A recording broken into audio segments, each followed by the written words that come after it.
Mun ji cewa yau an shiga rana ta 5 kuma mun ji cewa abin ya so ya ɓaci a nan Kaduna. Ya gaskiyan wannan labari da muka samu?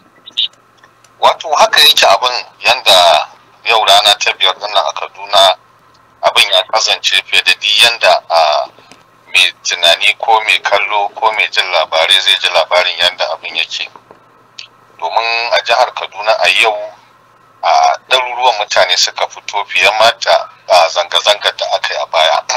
To sai dai wani abu da ya fi ɗaukan hankali shine irin taken zanga-zanga wanda aka sani kuma musamman masu rajin kiyaye haƙƙin ɗan adam suke ganin akwai kuskure ga jami'an tsaro shine zanga-zanga da aka sani ta lumana.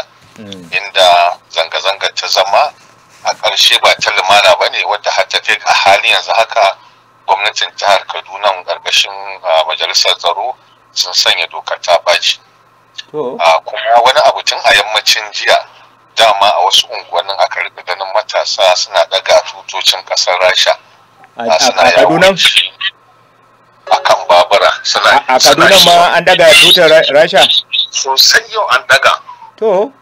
To kaga wannan shi kanshi ya saba ma dokar ƙasa a ce an gudanar da wannan abu.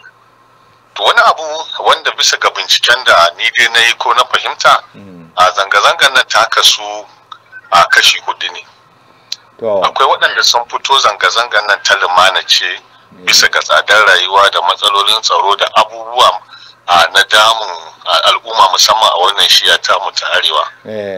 Akwai kuma waɗanda kusan kamar a iya cewa zargin da ake siyasa ta shigo ciki. Sannan su kansu jami'an 'yan sandan za ka ga inda wasu matasa suka rika hawa motocinsu suna waɗansu kalamai waɗanda ba su dace ba. Kuma akwai motar jami'an tsaro ɗaya a bakin ruwa inda aka ƙona ta. Akwai motar wani ɗan jarida shi ma wanda aka faffasa ta. Kaga duk wannan ba zai zama lumana ba. Kusan duk da shike a Zaria an samu asarar rayuka. Me ya kawo zanga-zanga in dai ana so a zanga-zanga ne cikin lumana, menene wannan ya kama da zanga-zanga?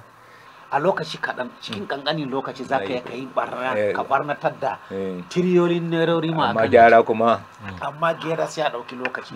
To wannan koma baya ne, ya mai da mutane baya sosai.